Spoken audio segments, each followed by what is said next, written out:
Good. All right. Good evening, everyone. Happy Barika de Salah to you. You are humbly welcome to this evening's Zoom and CPD training organized by the Northern Zone of the Ghana Academy of Nutrition and Dietetics.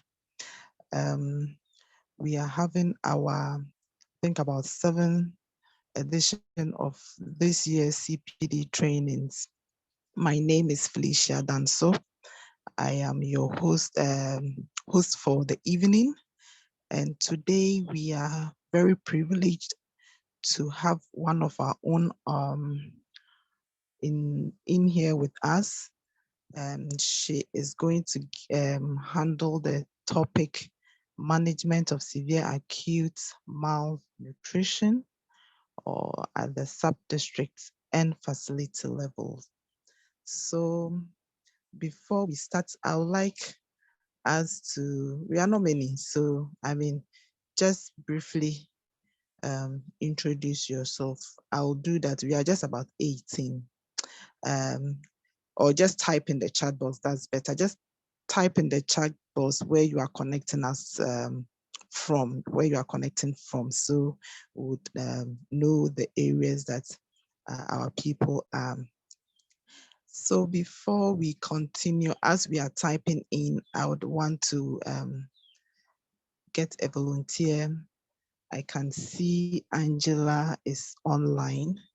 Angela, can you please do us the honors and give us an opening prayer for us to begin the day's activity? Thank you very much. Angela, if you can hear me, please give us an opening prayer.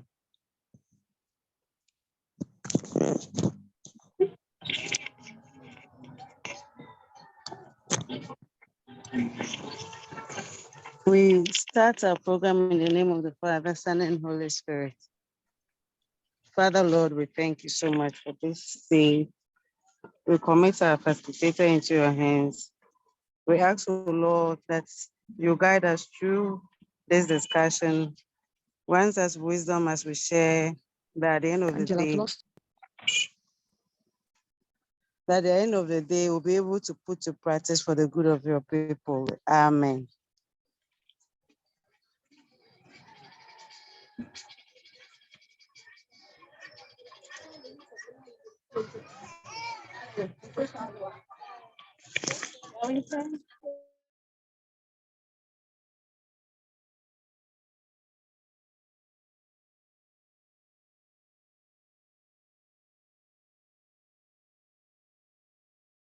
Amen.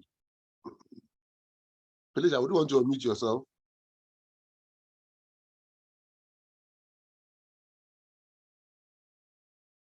Okay, all right, so I'm muted, right. Thank you very much, amen. Okay, so the ball is ready for kickoff. This evening, as I said, we have one of our own from the national level, headquarters, Ghana Health Service, to give us the training on today's CPD. She is somebody that many of us do know, but a few of us may not also know her. She is somebody who has rise through the ranks of the Ghana Health Service to be a chief nutrition officer. That tells you that she has a wealth of experience when it comes to the area of nutrition in our country. She had her education from the University of Ghana, and also she has a postgraduate certificates in communication, integrating food justice into community programs. Her area of expertise is in lactation management, community-based management of acute malnutrition, adolescent health and development programs, and then also in the smart methodology surveys and nutrition-friendly school initiatives, just to mention a few. She is a proud member of GAND, and that one we cannot say any much about that. She knows why I'm saying this. Cynthia is somebody that, I mean, she prefers to be called Cynthia, I mean, than to be called all those other titles. She's somebody that is very friendly. And when I extended this hand of invitation to her, she didn't think twice. She just said, Sister Mate, Sister Cynthia, please, if you are online, we are very happy to have you here, and our guests are ready for you to give us today's CPD. Please, let's appreciate her with a wave in the chat box, just a wave, as I hand over the platform to her. Just wave on the page. Hey, Felicia, is that how you are? Thank you for the oh, brief this was a small one for you. Thank you very much. Good afternoon, colleagues, and as she rightly said, my name is Cynthia Charity Obo with the Nutrition Department, Family Health Division of the Ghana Health Service. And the area of topic given to me is the management of severe acute malnourished child at the sub-district or facility level. So as a way of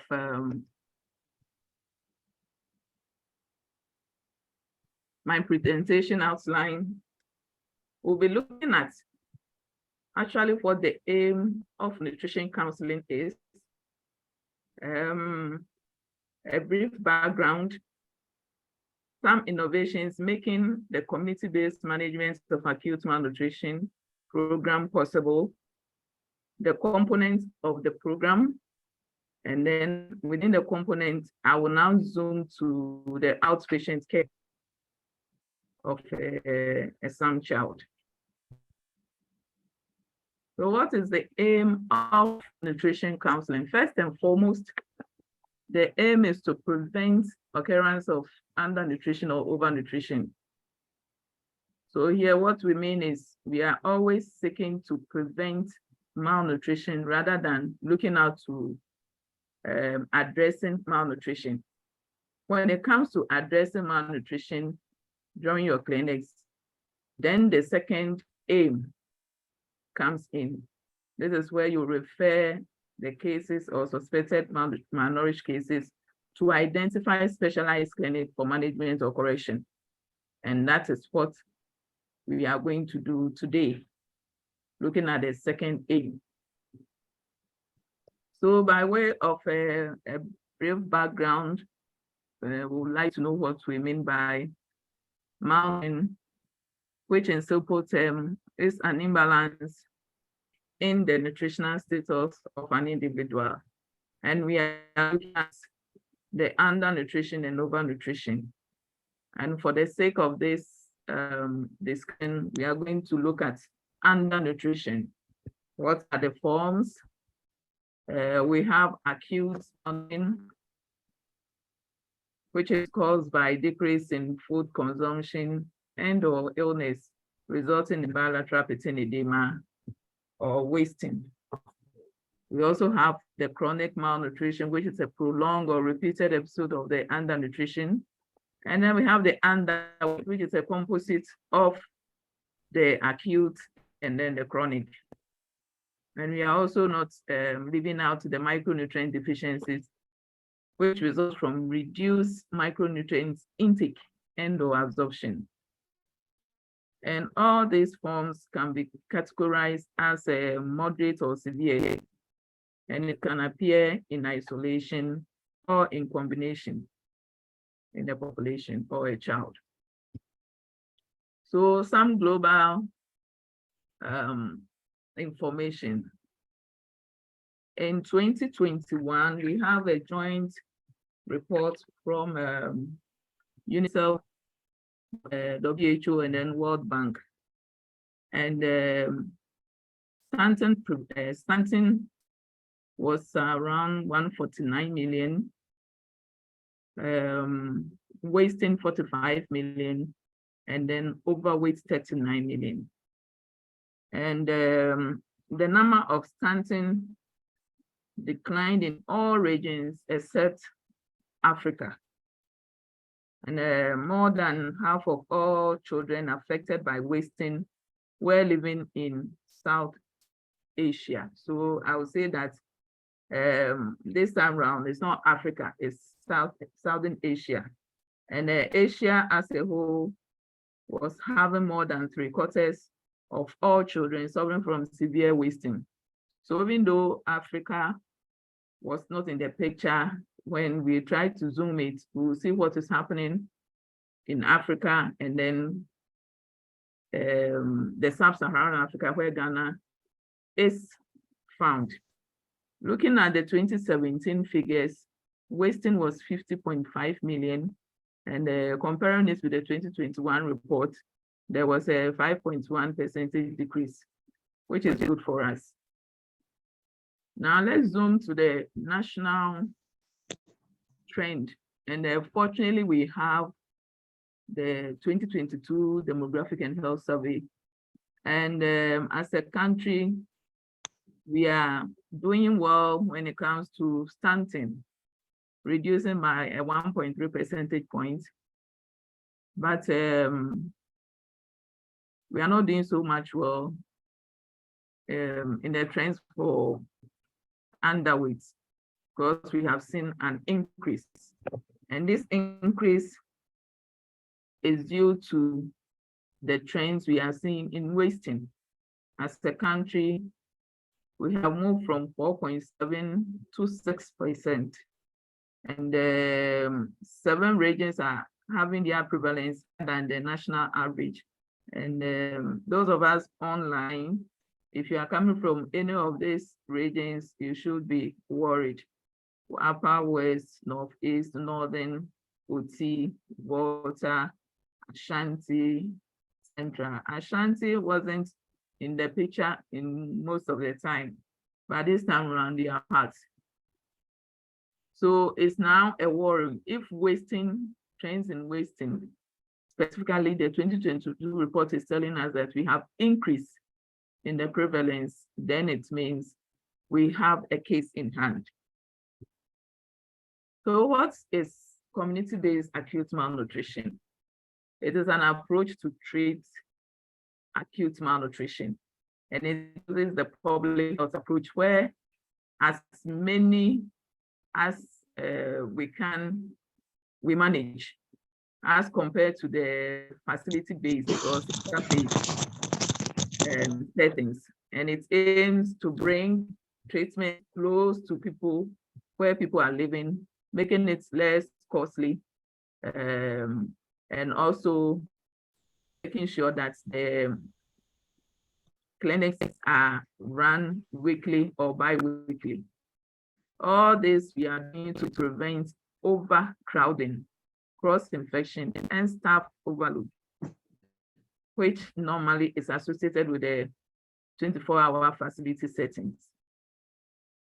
We call it community-based management of acute malnutrition, but in any literature, if you see integrated management of acute malnutrition, is the same thing, either CMAM or IMAM. Some countries call it IMAM.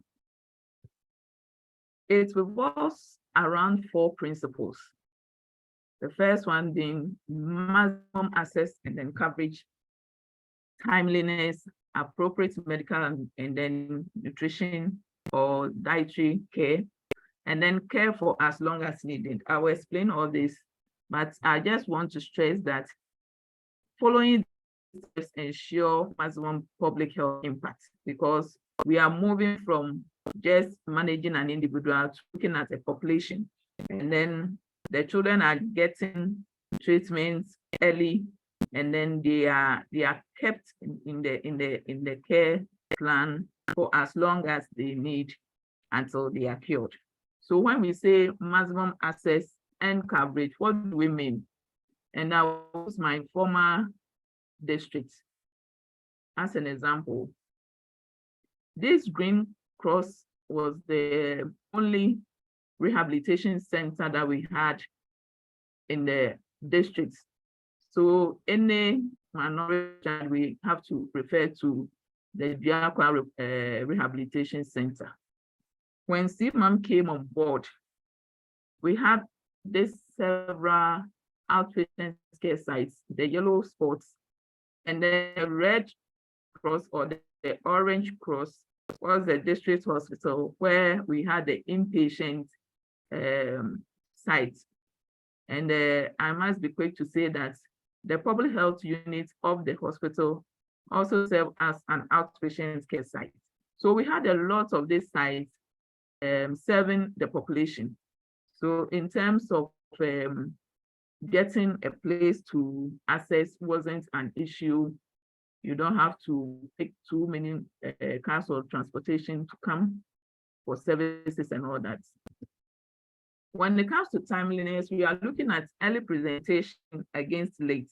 So we will want to see the children as early as possible and not this second picture where we have the source even opened and all that. It makes management difficult, and if you don't take care, you lose a child. So we want early presentation and not the late ones. Then when it comes to,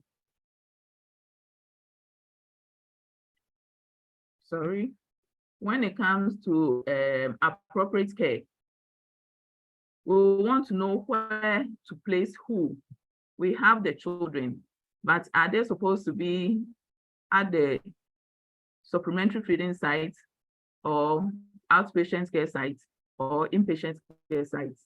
So depending on the condition that we see per admission criteria, the appropriate care is given. And we are also looking at care for as long as needed. And this is to ensure that the children stay in the program until recovery. That's minimizing defaulting. And we'll be looking at barriers to accessing healthcare so as to reduce defaulting. And we're also looking at strengthening the capacity of health staff to ensure that the treatments that they will give to the children are done in the right manner. If all these are done, we are looking at the community better accepting the program, resulting in the continuous attendance to the clinic, and then reducing defaulting. So care for as long as needed is critical when it comes to CMAM programming. What are the innovations that has made CMAM possible?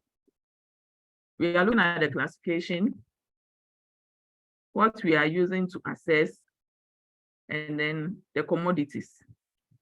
When it comes to the classification, in the old classification, we had the severe acute malnourished child taken to the therapeutic feeding center, which we called the rehabilitation centers, and then the moderate acute malnourished cases taken to the supplementary feeding sites. But with the new classification, we have the three: acute malnutrition, we have the severe acute malnutrition with complications going into inpatient, and then the severe acute malnourished case without complication going to outpatient, and then moderate acute malnutrition case without complication going to the supplementary feeding program. And in all, you see that a child can move from inpatient to outpatient or outpatient to inpatient, depending on the medical condition. And if a child in the moderate state has any medical complication, there's a need to refer the child for treatment before he or she continues. For the mock tip, it is easily used, and I would say that its transparency and understanding nature makes it easy for anybody because it's color coded. Even if you are not using the numbers, you understand how to use it. And it is used at the community level for identification. So all the cases we are bringing on the program, we use the MOACTIV. For the commodities, we have F75, F100, Resumal, and then the RTF. The first three are used at the inpatient care level, and then RUTF at the outpatient care level. What are the components of CMAM? We have the community outreach. We have the programs that address MAM cases. We have inpatient care, and then we have outpatient care. So we have these circles representing the various components. And I must say that health and nutrition education is of essential parts in all the components of malnutrition. So you see that CMAM is within the bigger circle where services and programs to prevent undernutrition is. So we have the CWCs, we have the linkages to other programs in there. But within the CMAM circle, we have the community outreach. And the community outreach sort of encompasses all the three, because if you need to get the cases to manage, you need an active community outreach. And the three circles, that's the inpatients, outpatients, and then service to address the size of the circles also indicates the number of cases we are anticipating in each of the care sites. So you see that the smallest of it is the inpatient. And as I said earlier, because of overcrowding, cross-infection and all that, we want to avoid that. So for inpatient care, we want to really screen and know those who really need the inpatient care to be at the 24-hour facility level, so that most of them will become on the outpatient care basis. And then you see the outpatient care cases, they are the second largest, but majority of them will see being moderate. So that is how it works. So as I said, for community outreach, we are looking at creating awareness of the program to ensure that the community fully understand how the treatment goes, and then that's promoting the early detection and referral of the cases. And some activities that are to be done is to do the community assessment to understand the community, the cultural practices, the barriers to healthcare services, and then the systems in place to deliver. And then also conduct community mobilization and involvement using key community individuals to propagate the program, as well as dialogue on the barriers to uptake of the services, and then also making CMAM and the treatment of SAM understandable. We also look at recruiting some community workers who go and then around to look for the cases, so early identification and referral cases before the onset of serious complications. And they also do home visit. We say that a good outreach is essential to make sure are found, fed, and treated on a timely basis. So here we are looking at increasing access and coverage. MAM services, it is essential in an emergency case where we say that we want to prevent the moderate malnutrition from developing into a severe acute malnutrition. In the case of Ghana, we are in a non-emergency situation, so supplementary feeding is not being implemented here, but programs which looks at infant and young child nutrition is used to support children who are moderately malnourished so that they can attain normal nutritional status. And we do that through our well-structured CWC sessions where nutrition counseling, general health education, the basic preventive health services, including the anthros and all that, immunization, linking them to services which are in the sub-district or in the district level, we would do all that. And we mainly use our infant and young child feeding counseling cards. And for somebody to be classified as a moderate case, we use the MUAC tape, and then this person is supposed to fall within the yellow color, or when we are using the figures, we are looking at exactly 11.5 to less than 12.5 centimeters. This person should not have any bilateral pitting edema. If it's the weight for height, we are looking at between the or below the -2 line down. But for Ghana, we are not using the weight for height Z-score. The reason being that MUAC is a better indicator of mortality risks associated with malnutrition. So we use the first and second, that's MUAC and then bilateral pitting edema, to assess the children. When it comes to inpatient, this is where some cases with medical complication or no appetite are provided with specialized care in a facility which gives a 24-hour care. And this prioritizes medical and therapeutic feeding for stabilization.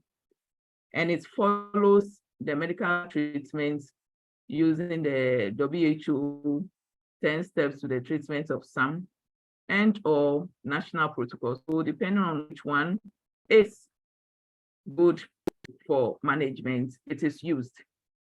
In terms of the admission criteria, we are looking at children 0 to 59 months without appetite or with medical complication. And then children 6 to 59 months with both conditions, that's marasmic and then kwashiorkor.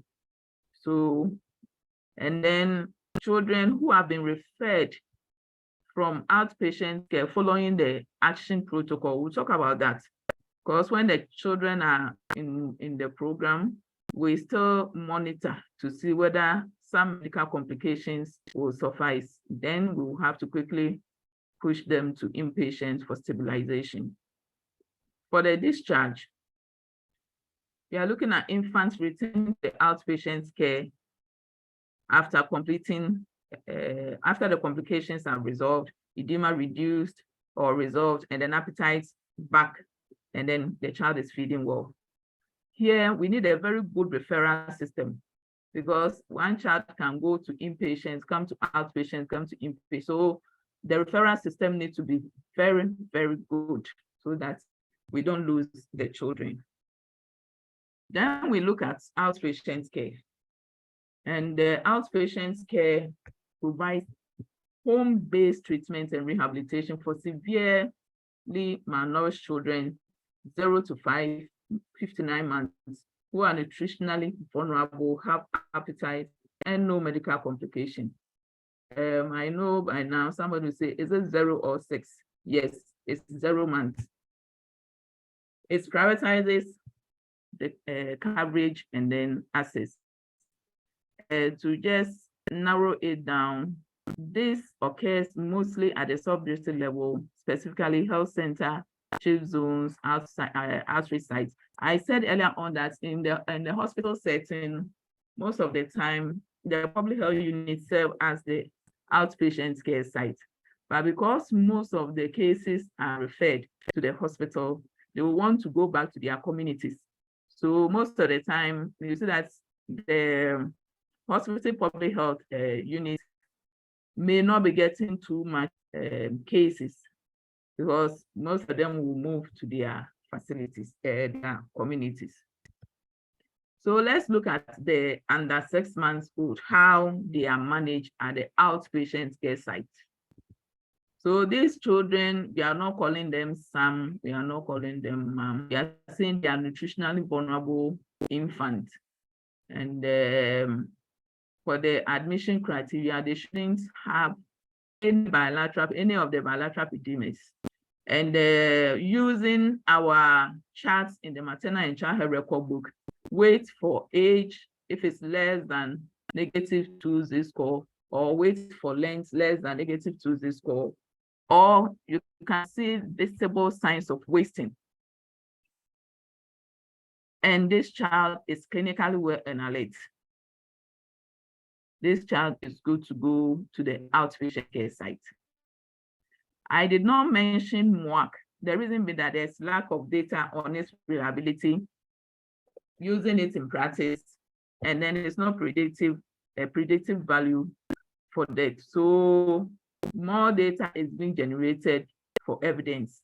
And if there's a need for us to use the MWAC, I think the next updates from WHO will get something like that. But for the under 6 months, we are not using the MWAC tip. So if this child qualifies to be at the outpatient care site, we'll need to conduct a feeding assessment.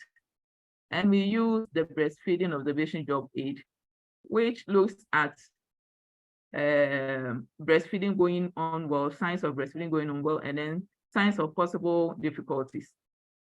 So the best is to ask the mother to breastfeed so that you observe. And these are some signs of good positioning. The man is to sit comfortably, relaxed, and then being supported by the back. And then the 4 key points, the cut points in positioning, we need to look at that. What I want to stress here is the moment the mother is bringing the infant, then you could say that there's a problem. It's always the infant to be brought to the breast. So we look for some of these signs, and then we take in the job aid. If the mother has issue with the traditional breastfeeding positioning, we have the cradle position, which is what we normally do. Based on the mother's preference, you can recommend or ask her to pick one of these. Cross cradle, mostly used for smaller babies. It's the same cradle but for twins. And because we are saying breastfeeding on demanded time, we don't want to miss anything. Breastfeeding at night, lying down, or even during cesarean, if the mother cannot sit lying down, we can do a lot for the mothers. And then the football, mostly used for cesarean mothers, so that the baby is under the armpit and then breastfeeding is going on. The same football for twins. So based on your observation, if it's something about positioning, you will need to support the mother. When it comes to attachment, we look at the 4 cardinal points, which we have termed calm, looking at the chin, looking at areola, looking at the lower lip, looking at the mouth, whether it's really open. And we are saying that the breast should be held with fingers in the C shape. That is the thumb being above and the other 4 fingers below. Yes, so these 4 cardinal points, we really have to also observe. And we can see or have information on this at the postnatal section of the maternal and child health record book, pages 31 and 32. The information there, and then even a picture showing us what to So if we show that to the mother, when she takes the book home, she still have the information with her. So we say that good positioning and attachment of a baby to the breast is crucial, effective suckling. It's the suckling that we want to be good. But if the positioning and attachment is bad, we also have ineffective suckling. So when we say positioning, we're saying that is the relationship of the baby's body to that of the mother during breastfeeding. And when we talk about attachments, we're saying that it's the relationship between the baby's mouth to the mother's breast. So the moment you get this cardinal point, I think our mothers would catch it and then do same. Now, we are not leaving expression out because this is a child who is nutritionally vulnerable. So if the mother is a worker and has to report work, what happens? We need to explain how expression goes on. We prepare her practically as well as psychologically. And we need to let her know that the expression should not hurt. Anytime it hurts, then it means the technique is wrong. So you have to take her through the technique and explain that the expression could take between 20 to 30 minutes. Also teach her how to store the milk and then use it anytime, as well as how to calf feed. So I have this picture here showing the mother preparing herself for the expression, and then now expressing happily. The milk is stored, and then she's away. The mother or in-law is feeding the child, or this time around is the husband feeding the child. So we need to explain all this and then teach the mothers how to do it. Now, we are not just looking at breastfeeding, we are also looking at replacement feeding.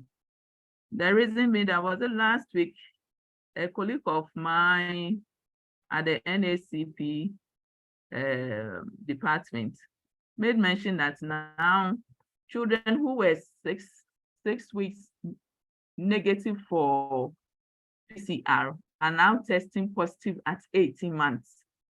So what is happening? And I thought of it and I said, no, we should bring something like this so that mothers who would want to go into exclusive replacement feed will also know what to do. We are looking at safe water and sanitation at the household level and even at the community level. And the second point is where I always stress reliability to provide sufficient infant formula milk. When I was at the district level, there was this calculation done that from 0 months to 6 months, we are looking at between 44 to 45 things of the formula milk. I don't know the amount of one at the moment, but even if it's 44 things for the 6 months, not to talk about continuing the milk, I don't know whether our mothers can afford. So if there's a need for them to breastfeed, let's encourage them. But if strictly, we know that this mother, maybe because of her status, she wouldn't want to breastfeed, then she should go strictly by this 1, 2, 3, 4, 5, 6 cardinal points. Yes, and we also have to prepare the food in a hygienic way, and then frequency. And as I said, the first 6 months, you will need to give exclusive infant formula. There's a need for family support. Then the mother should also get access to healthcare that offer comprehensive child health services. If there's any problem, you should know where to go. And this follows the AFAS should I say, the term AFAS, we say affordable, feasible, accessible, sustainable, and then safe. At first, that was what we're using. So when this new recommendation came, it still follows the AFAS. So exclusive replacement feeding, these are the 6 things we need to see and then do. For routine medication, which is a strong recommendation from WHO, is saying that children who are nutritionally vulnerable need to receive a course of a broad spectrum of oral antibiotics such as amoxicillin in an appropriate weight-adjusted dose. And we know we have the national protocol. So based on what we need to give to the children under 6 months, that is what we have to do. Now, management for children 6 to 59 months at the outpatient care level. So for them, they should have appetite and no medical complication. And then when we assess for bilateral pitting edema, those who are grade 1 or grade 2 qualifies to be at the outpatient care site, or MWAC less than 11.5.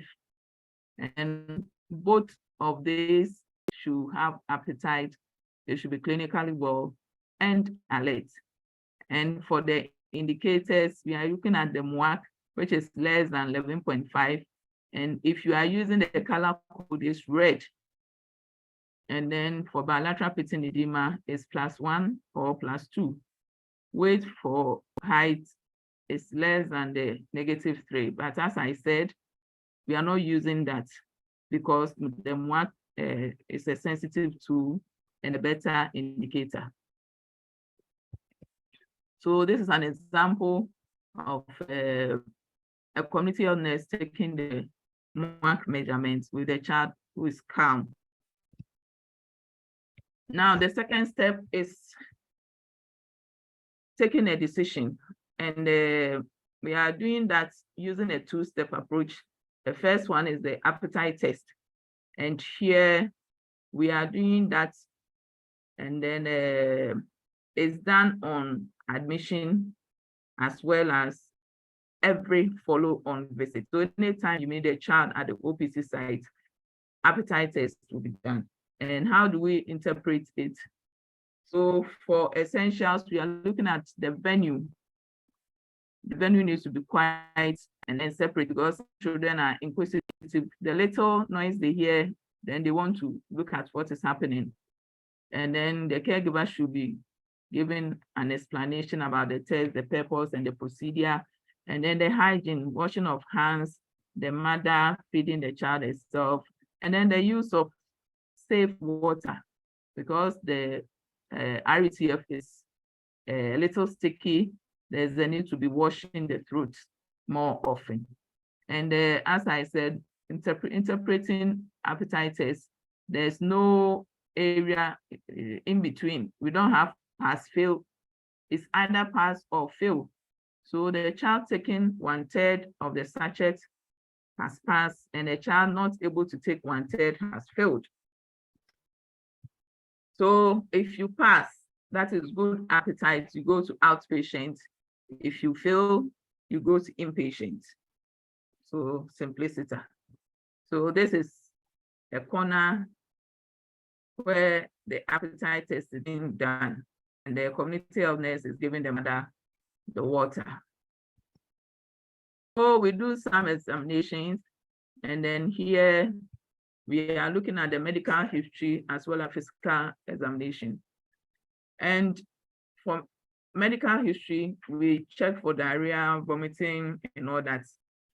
For physical examination, respiratory rates, temperature, and all that. And the picture we are seeing there is a community nurse counting the respiratory rate. And here, when we say 1 minute, 60 seconds is 60. It's not 15 seconds times 4, and it's not 30 seconds times 2. So you count. For routine medication for the 6 to 59, we are looking at 4 medications here. the Amazon, anti-malaria, anti-helminth, and then measles. So this is the routine. And Amazon we give at admission, all of them. Antibiotics, anti-malaria, we also do give at admission. We test because we need to follow the national protocol. Then mebendazole, second visit, measles, fourth visit. For measles, even if the child has taken the shot, we still give.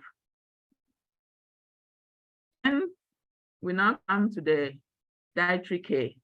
And the main commodity we use at the outpatient care site is a ready-to-use therapeutic food, which is energy and nutrient dense. It has the same formula as the F100, which is used in the inpatient care site. But this time around, this one has iron, no microbial growth when open, and it is safe and easy to use at home. It has all the accolades. That is why we are using it at the outpatient care site. And the composition, they use skim milk powder and whey powder, sugar, vegetable oil, granule paste, mineral vitamin mix in the weight given by it. We also gave the key messages, and these key messages we give at every contact. We won't say that you have said it during the first visit, so the mother will remember and do same anytime she comes. We will continue to drum till this child gets to the cure state. So anytime you meet the mother, when you are giving the RETF to the mother to give out, you read out this to the mother or explain to the mother this way. And one thing I want to add is the RETF is being produced locally in Ghana by Project Peanut Butter in Kumasi. And I know some facilities are procuring and then using at their end. So this is the ration table. And then depending on the weight of the child, what you give the mother per week, and then what you tell the mother to give the child per day. So if per the distance or the mother saying that she's going somewhere, you want to give 2-week ration, then it means you multiply the package per week by 2. So the first one being 11, now you give 22. But what you give per day will still be the 1.5, 1.5. So these are some pictures of mothers feeding their children with the RETF. And then we have a proud father who has taken his consignments to give to the child. So we look at the action protocol. Now, we are saying that for children 6 to 59 months, you need to refer to inpatient when the child who came with bilateral pitting edema 1 or 2 has moved or upgraded to class 3, or a child with MUAC less than 11.5 have any of the edema grades. So maybe MUAC less than 11.5 and edema +1, or MUAC less than 11.5 and edema +2, or the child comes with MUAC less than 11.5, or the child has any of the grade +1 or +2, but along the line has developed some medical complications, which has been listed there, starting from anorexia, intractable vomiting to eye signs of vitamin A deficiency. Any of this, you don't keep the child at the outpatient care site. You quickly have to refer to inpatient for some form of stabilization of the medical complication so that the child can come back to the outpatient to complete the treatment. For children less than 6 months, which we term their high nutritional risks, we say that any grade of edema, because during the admission criteria, we said that they shouldn't have any edema. So the moment there's any grade, whether +1, +2, or +3, it's a medical complication for them. They need to be referred. If they are not able to eat, they refuse to breastfeed and all that, they don't have appetite, please, you refer. Or they fail to respond to management at the outpatient care site, please, we refer. And this is an example of the action protocol, when to refer and then when to do the follow-up visit. So when we take weight changes, for instance, if there's a weight loss for 2 consecutive weeks, we do a follow-up. But when the weight loss is now 3 consecutive weeks, we have to refer. So you don't say that if you refer the last one, you will get a client to manage, so you want to keep. No, we don't do it that way. Please refer. When the medical complication subsides, this child will come back to you to complete the management. So what are the discharge criteria, procedure, and then all that? So for the discharge criteria, 6 to 59 months, we are looking at a child being admitted using bilateral pitting edema, not having any of the edema for 2 consecutive weeks. 2 consecutive weeks is equal to 3 weeks. A child who came with MWAC has now attained the MWAC 12.5 centimeters or more for 2 consecutive weeks, and this child is clinically well and alert. For children less than 6 months, we want to establish lactation, so successful lactation, and we are looking at the child breastfeeding effectively or feeding well with the replacement feed, and then appreciating in weight gain. So at least a minimum of 5 grams per kilogram body gain per day for at least 3 successive days. And this child is clinically well and alert.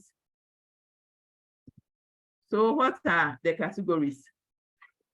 When we say a child is discharge cured, we mean the child in the program meets the discharge criteria I just mentioned. A child dying, this child died whilst in the program, or you were transporting or referring the child to inpatient care. This child has died in the program. What do we mean by defaulting? We say that a child has defaulted when the child is absent on 3 consecutive times, so 3 weeks. So it's not just 1 week, then we say the child has defaulted. We give the child another job because we have to do some home visit. We say we have community workers who can go around and also check for us. So we use all the mechanism. If on the 3rd week, this child don't report, then we can say the child has defaulted. When do we say non-recovered? It's when the child does not reach the discharge criteria after 4 months, and the treatment card goes up to 16 weeks. So you have exhausted all the cells in the treatment card. So this child is not cured. You have done all the medical investigations. So this child is not responding. Then this child is classified as non-recovered. And this is where we have issues when you come to the DIMS. And then anytime we pull data and then we are analyzing, you could see that non-recovered supersedes even defaulting and children dying. So you ask yourself, have all these children gone through the 16 weeks with all the necessary medical investigations done and everything, and these children are not recovering? The moment you send feedback to region, and then it's like, hey, what is happening? Okay, then referrals.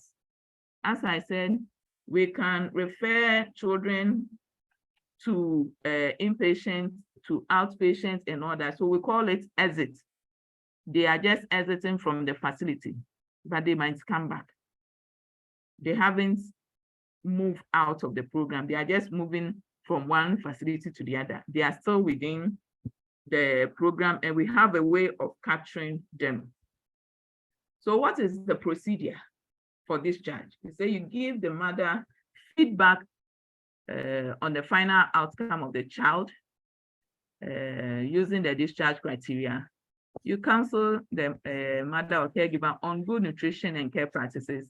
Then you provide the final 1 week ration to the child, to the mother of the 6 to 59 months. You also complete immunization status by age. And then you explain to the mother when and where to go if the child has any danger signs. If there are other community initiatives, you link the mother to it. You also link the mother to the child health and community-based services such as the CWC, because this time around, she'll not be coming every week to you, but she will have to link, she'll be linked to the CWC sessions so that she will now go for the monthly weighing sessions. And then you record whatever this discharge outcome on the treatment card and then also on the ration card. So in summary, we are looking at the steps for admission and follow-on visits. So whatever I will say here happens anytime you are operating the OPC clinic. So you triage and then check critically ill children first. You check for bilateral pitting edema, you take mark and then wait. All this information is recorded in the treatment card. And then you assess a breastfeed in the children who are less than 6 months. You go through the process I went with you. For those who are more than 6 months, you conduct an appetite test for you to determine whether this child goes to inpatient or outpatient. Then you take the medical history, which will also help you determine whether the child will go to inpatient or outpatient. You give routine medication based on the treatment protocol. You provide weekly or bi-weekly RUTF, or you support establishments or re-establishments of breastfeeding, or better to exclusive replacement feeding. You counsel the mother or caregiver based on the age, and then you will explain the outpatient care schedule and follow-on sessions. And then when there's a need to link, you link the mother to other services upon discharge. Growth promotion, the voluntary counseling testing sessions, the mother-to-mother support groups, the father-to-father support groups, any linkage you think will help the mother so that this child will not relapse, come back to the outpatient care site. You do so that the child will stay healthy and then grow. So these are some references I used in coming up with the presentation. The just reported 2022 Demographic and Health Survey, the UNICEF, WHO, World Bank joint child malnutrition estimations, integrating early detection and treatment of child wasting into routine primary health care services, a resource guide to support national planning, consolidating guidelines for HIV care in Ghana, then the community-based management of acute malnutrition. We're looking at the national guidelines, the trainer's manual and participants manual. Guidelines, that's the current update on the management of acute malnutrition in infants and children. Then the Ghana Community Infant and Young Child Feeding Counseling Package. And then the last but not the least, the Global Strategy for Infant and Young Child Feeding, WHO Report 22. Thank you, and over. Thank you, Madam Cynthia, for this very, very deep and insightful presentation. I mean, you have touched on all the essential aspects, and I believe that our participants are very, very happy. And I believe at this point, we have some questions that participants would like you to address or clarify on the presentation. I want to congratulate you for this wonderful presentation. So please, you're welcome. The floor is opened. If you have any question, please unmute and then you ask the question. But once you unmute and you hear that your colleague is on, just hold on so that your colleague finishes and then you can also present your question so that it is well coordinated and we can have the best out of this last session. So the floor is opened if there are any questions, contributions, or clarifications. Yeah. Please, Gloria, go ahead. Okay, good evening, and thank you very much for the presentation. Please, I have two questions.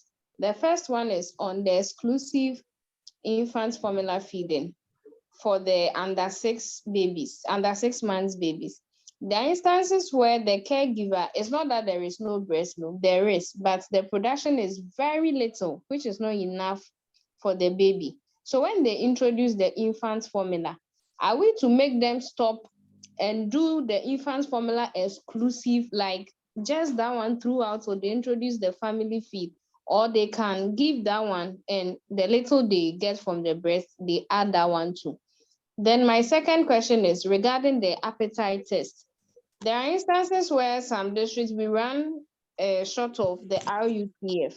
In the absence of the RUTF, what can you use any recommended family feed to do the appetite test?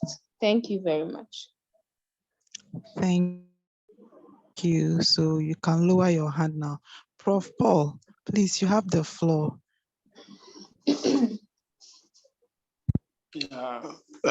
Thank you very much, Felicia. Let me say kudos to Madam Cynthia for such a wonderful presentation. In fact, this is not the first time I'm hearing a very wonderful presentation on CMAM. Okay, because the first time I heard of it, I was outside the country. I was doing my PhD in nutrition, in public health nutrition. I heard about CMAM. It was then called CTC. All right, therapeutic something, community therapeutic care. Community Therapeutic Center, CTC. Yeah, CTCs, yeah. Now, I guess if I have a lot of things on my mind, I'm thinking that we've come a very long way with trying to salvage our malnourished children, especially those suffering from severe acute malnutrition. If you look at the figures, I will say that they seem to be coming down, but if you convert them to real numbers, you will see that we are not doing very much. Percentages may be coming down, but if you convert the percentages that we have right now into by considering the population that has increased, the number of children we're having and so on, you see that the numbers are not really relenting. And in fact, the rate at which we are coming down may be to a very large extent commendable. But I think there are a lot of fundamental things that we're not doing right. There's a lot fundamental things that we're not doing right. And I've always been an opposition, if you can put me that way, to therapeutics. I believe that we have what it takes. I strongly believe that we have what it takes to even prevent children from getting to that extent. We have everything. We are not just doing the right things. So we allow children to get to the stage, and we're now trying to mop up. We're not just trying to do a lot of things. And you see, this is governed by World Health Organization because they know the situation in which we find ourselves, and they believe that we'll continue to remain in that situation. That is why we are there. We need to do more than what we are doing, concentrating on CMAM, which is good. We have CMAM cases, yes. But it is like you have an iceberg, and an iceberg is in the sea. The huge part of the iceberg is below the water. And all we are trying to do in most cases is just to remove the top of the iceberg. the tip of the iceberg. What happens is that the below the iceberg will continue to jute out upwards, and we'll continue to have those cases. Is it a situation where we want to have cases to manage all the time? As nutritionists, do we want to be having cases to be managing all the time, or want to make sure that we nip this canker in the bud? I think we need to rethink as nutritionists. For me, it's a worry, because look, we are reducing the numbers, but in absolute terms, it is not reducing. You can do the math. You will see what I'm talking about. The numbers are increasing. As population is increasing, children are increasing, the thing may seem to be coming down, but the numbers are still high.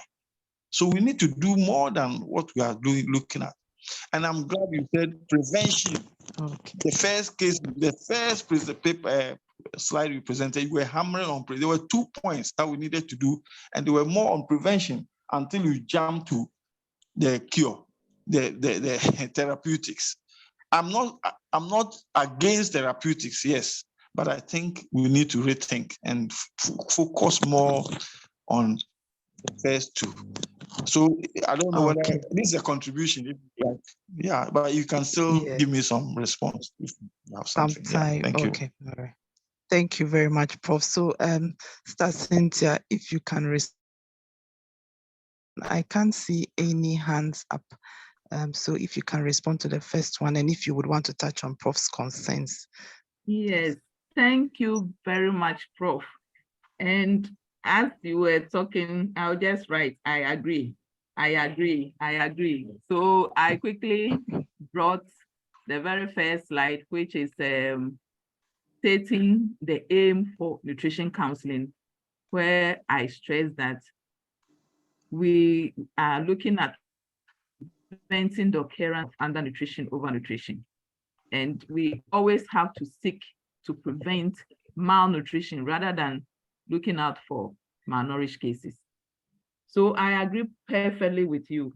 And as you rightly say, we have what it takes to prevent malnutrition, And I also agree with you that if we are looking at the prevalence, it will tell us a story, which if we look at the burden, it will give us a different picture. I agree with you perfectly. Okay, so to my sister, the first, your first question was the exclusive replacement feeding, and then mothers who are not having enough breast milk, whether they can still do that. I would say it's still a no. When I was going through the breastfeeding, I stressed the need for us to observe and look out for some key points. Maybe the caregiver or the mother is to her breastfeeding. Meanwhile, there are other techniques she's not doing right. So if you observe and then these techniques, some of these techniques are not there, you teach the mother and then she does the right thing. I can assure you whatever the breast is producing is enough for the child at that point in time. And when we go to the physiology of milk production, you see that it's when the baby touches on the breast, that is when it flows. So there's a need for us to look at the positioning, there's a need for us to look at the attachment component and not just rely quickly on replacements.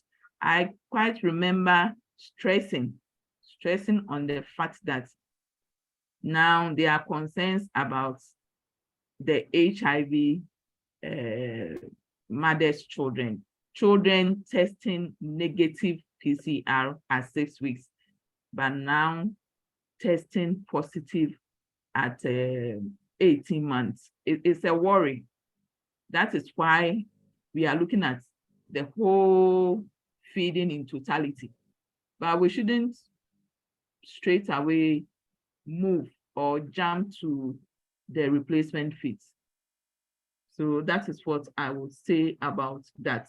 When it comes to the appetite test, during my presentation, the innovations which are making CMAM work, one of this is the use of the therapeutic food.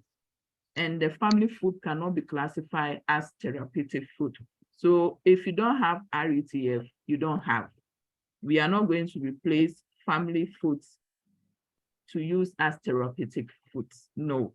So for the family foods, we look at our 4-star diet. We cancel them and how to go about things. But we can't use that as the whatever we are using for the testing. No. So that is my response. Thank you, and over. Okay, thank you. So there is a question on the page before I take Conlan's hand. The person wants to find out for children who are 2 years and above who require dewormers, what do we do? Because those commodities are no longer provided for routine service delivery. So the person is asking what should be done. But I have a question, and my question is, now that some of these commodities are no longer supplied, through the public health channel, what efforts is National making to ensure that these commodities are included in the essential medicine list, especially for RUTF and CMV? Okay, because right now it's just a few facilities that are procuring, but we have the cases everywhere. So what efforts are you making so that these very essential commodities are part of the hospital essential list medicine, so that at least the nutrition team can have access to them? I'll take Abraham's hand, and then maybe if there's no more, I would add the other questions. Thank you. Abraham, please, you have the floor.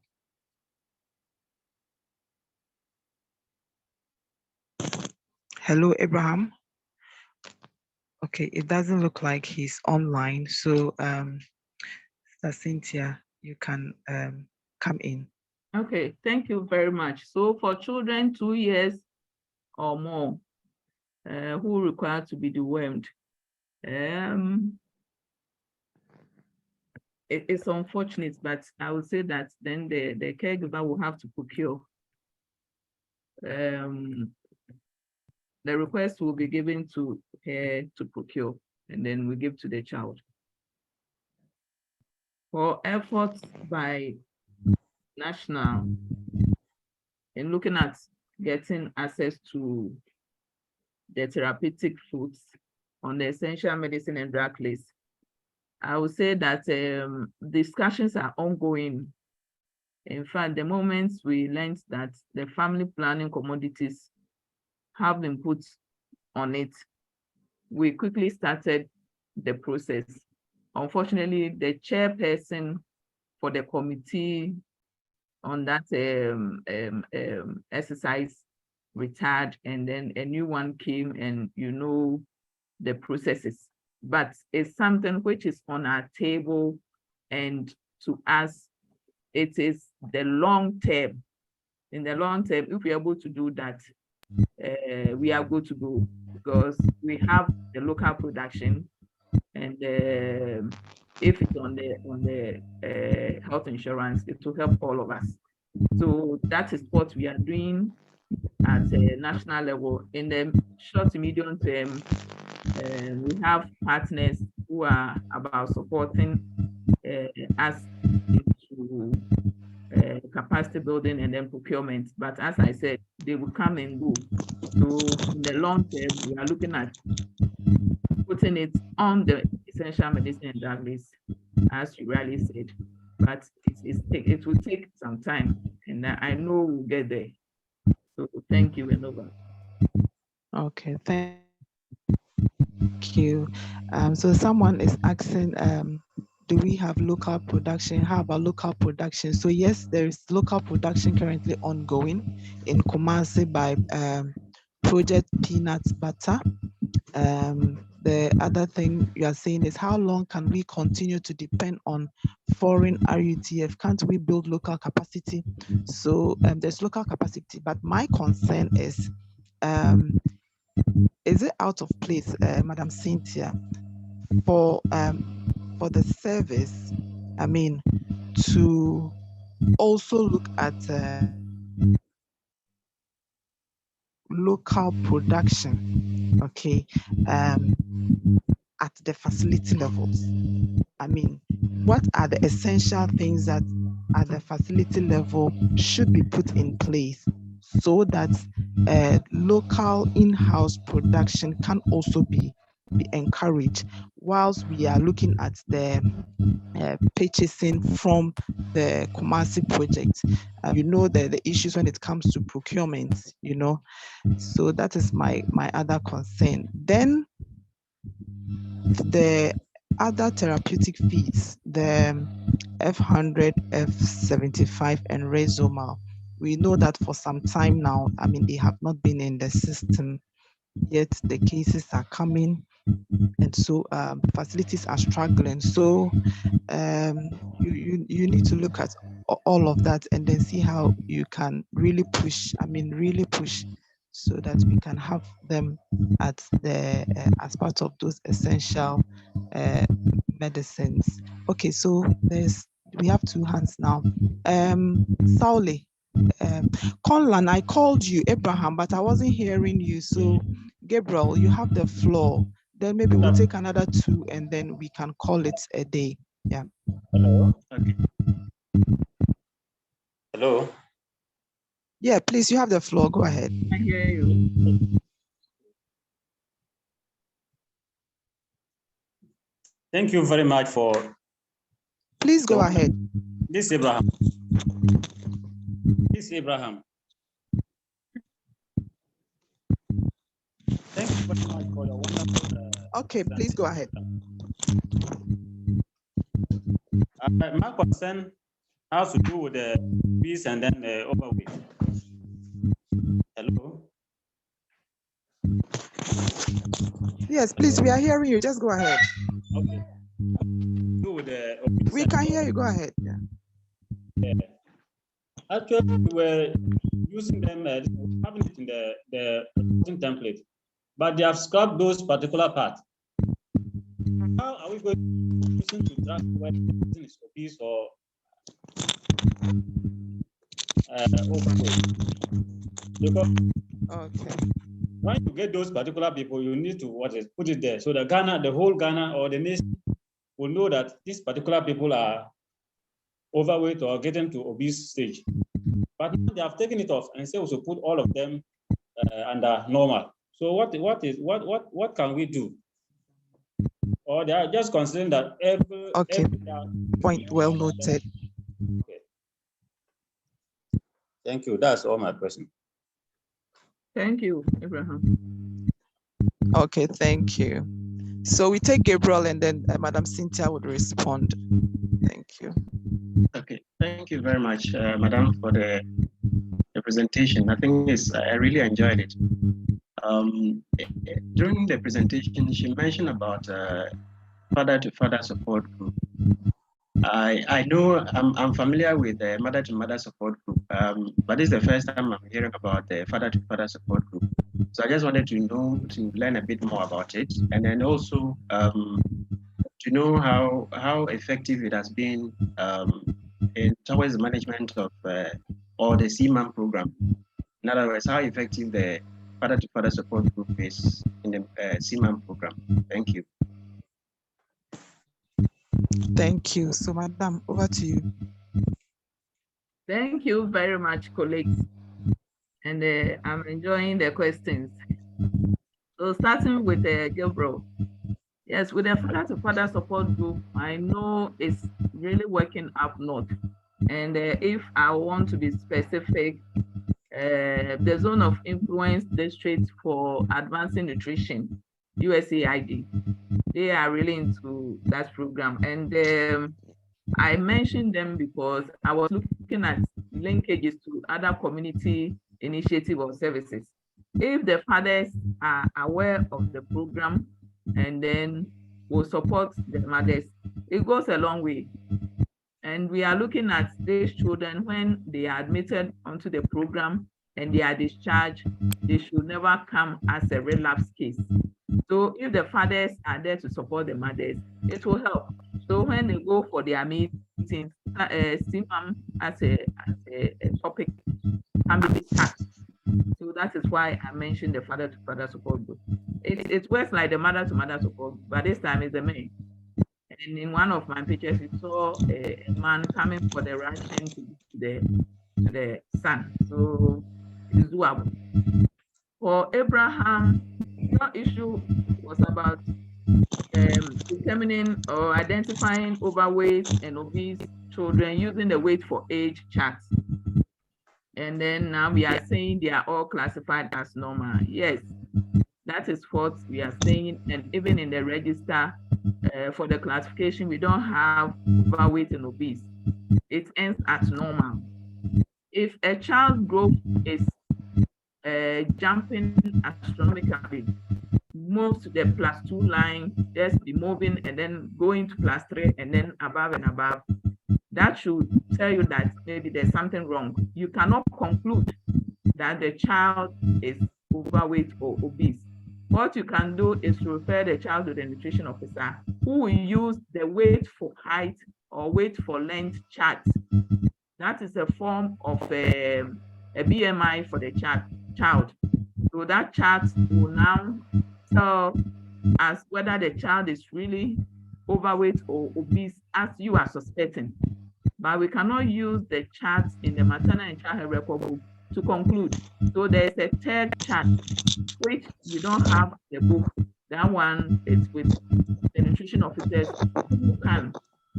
If you're a nutrition officer, that's Abraham, and then you don't have, then maybe contact your regional officer. There's a third chart that we use to now classify the child as overweight and obese and manage at that level, because that is overnutrition. Thank you. Yeah. Then with Madam Felicia, who is looking at local production at the facility level, I can say that when it comes to the inpatient care, we are able to manage the production at that level to a point. I would say that. But when it comes to IUC, we haven't done that. And now that you are bringing the idea, we'll look into it and then see how feasible it will look like. And the issue of we pushing for the resumal and all that, I can assure you, some of us, we are not sleeping. We don't sleep too, because when the demographic and health survey report came, and then I saw the jump from 4.7 to 6, I said, hey, and as I said, I agree with Prof. If you take 1% in Ashanti region, and I made mention of Ashanti because the population is big. So if Ashanti is now in the wasting zone, then as a country, we are heading somewhere. So pushing, we are pushing. And I would say we're happy this report have come at the right time for us to use for advocating. We are not getting it from our partners, relying on them and all that. The reason being that we are lower middle income. So now partners are towing a different way. They are not buying the commodities as they are to buy and all that. So I agree with whoever sent the message in the chat box that for how long are we going to depend on them? No, that is why we have the local production. So the production at the facility level, and we should also look at how are we going to package it for the mothers when it's RUTF. So these are all the hygiene and all that. These are all some of the things we are looking at. And then when it comes to IUTF, we need it in that small sachet form. But for local production, as I'm talking to you, I think for the past 3 or 4 years, it is in country, and then facilities are procuring and are used at their level. I think that is all for me, unless I haven't answered any, but I think I was okay. Thank you very much. Thank you. Yeah. Thank you so very much for the elaboration and clarification. So we are gradually at the end of our day's presentation, and you would agree with me that it has been very, very educative, and we'll make efforts to share the presentation with participants. So I kept my email address in the chat box. Just take it and then send in the request so that I can have your emails to share with you.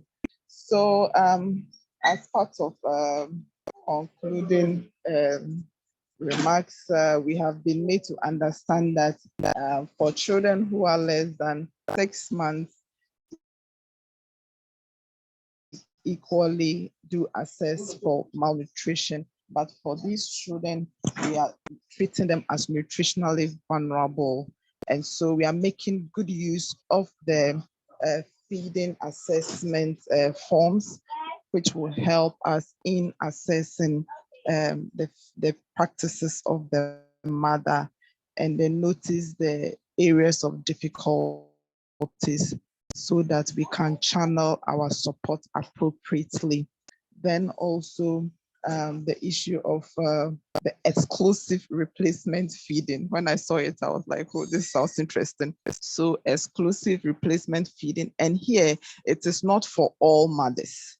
It is for mothers who are HIV positive or for HIV exposed children. So once the assessment is done and the caregiver is counseled off the hazards, the requirements to do it, proper to them to do it, but not to be mixing. So this is not for all mothers, but for some select group of mothers. So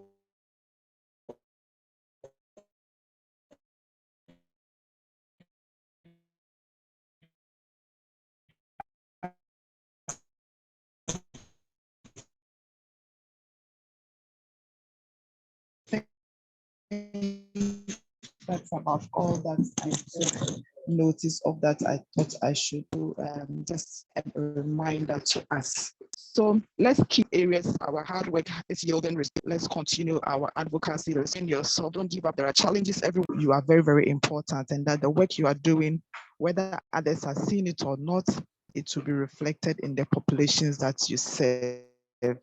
And so as nutritionists, let's not relent. Thank you very much, everyone, for joining in. We are very grateful that you were a part of the Northern Zone CPD. I want to thank Madam Cynthia for her time, her energy, and then also for you for staying through. We say God richly bless you, and we'll take a closing prayer from, let me see who I can get on the page. So let me quickly, Madam Equia Ampa. No, oh, Debbie, Sister Gift, maybe how? Oh, go ahead. Where is he? No, we are celebrating Barka de Salah. Let me call Elias Isahaku. I wanted to hear her voice. You don't want me Okay, to rest small. I mean to play Yes, so please pray. Thank you. Okay, so let's pray. Let's pray. Yeah. Yeah, we thank you for taking us through from the beginning of the program to the end. We can only thank you for the day and thank you. We thank the presenter and we pray for Allah's mercy on all of us. In the name of Allah, the beneficent, the merciful. Alhamdulillah Rabbil Alameen, Ar-Rahman Ar-Rahim, Malik Yawmiddin. إياك نعبد وإياك نستعين اهدنا الصراط المستقيم صراط الذين أنعمت عليهم غير المغضوب عليهم ولا الضالين آمين. Amen. Mashallah. Mashallah. Thank you. Thank you. Bye bye. Okay. Thank you all. Have the best of the rest of your day.